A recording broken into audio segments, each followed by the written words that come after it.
Dalam konteks komunikasi, verbal artinya menggunakan kata-kata baik secara lisan maupun tertulis.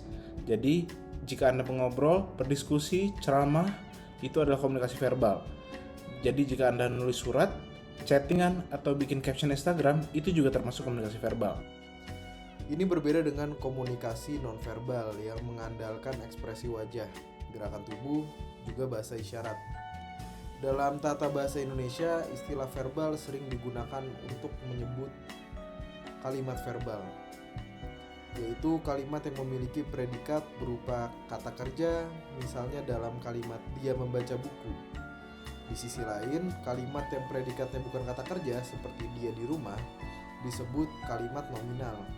Sementara itu, dalam konteks tulisan, verbal mengacu pada penggunaan kata-kata tertulis untuk menyampaikan pesan atau informasi, seperti yang terdapat dalam artikel, cerita pendek, esai, maupun pesan singkat.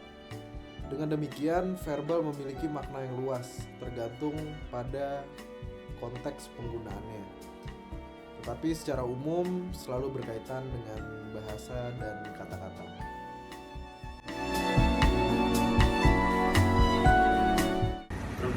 Silakan maju ke depan untuk memberikan kuasanya. Iya, boleh. Ya, terima kasih. Silakan duduk kembali. Bukan, silakan maju ke depan untuk mengecek apakah benar. Sudah benar, Yang Mulia. Ya, silakan duduk kembali. Terima kasih, Yang Mulia.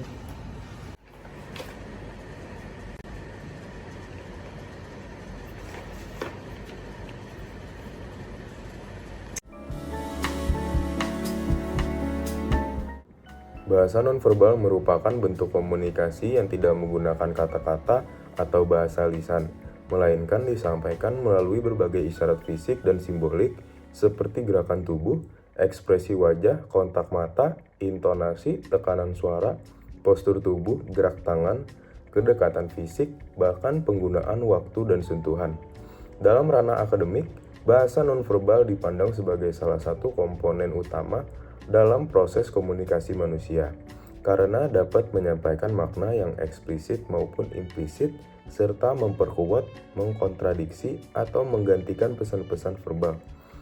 Bahasa nonverbal memiliki fungsi ganda, yaitu sebagai pelengkap komunikasi verbal dan sebagai media komunikasi mandiri yang mampu mengungkapkan perasaan, sikap, dan intensi komunikator secara lebih spontan dan jujur. Misalnya, seseorang yang secara verbal menyatakan persetujuan, namun menunjukkan ekspresi wajah yang ragu atau postur tubuh yang tertutup. Secara nonverbal menyampaikan ketidakyakinan atau ketidaksiapan. Jadi ada situasi di saat seorang melakukan penabrakan dan seseorang tidak terima dari apa yang sudah ditawarkan oleh pelaku. Oke, baik. Ini dari sesuai kronologinya ini Pak Jesua menabrak mobil Pak Mulia, apakah betul? Ya, betul, Pak. Betul. Oke, jadi sudah saya lihat kronologinya semua. Bagaimana ini kelanjutannya? Nah, sebenarnya gini saja, Pak. Kita selesaikan ini melalui musyawarah saja. Karena itu memang misalkan tadi itu sebenarnya kesalahan saya akui saya lalai. Bagaimana Pak dengan pendapat Pak Mulia terhadap saran dari Pak Jesua? Nah, saya tidak terima kan itu. Kau ini bagaimana ini? Udah tabrak mobil saya, penyok, kebaret, pecah lagi kacanya. Mana tanggung jawab kau itu? Kau bilang minta maaf doang itu bisa selesai masalah. Dan tidaklah. Saya tidak terima. Lanjut jalur hukum. Saya cuma mau itu. Gak ada yang lain lagi, Pak. Oke, baik, itu saja.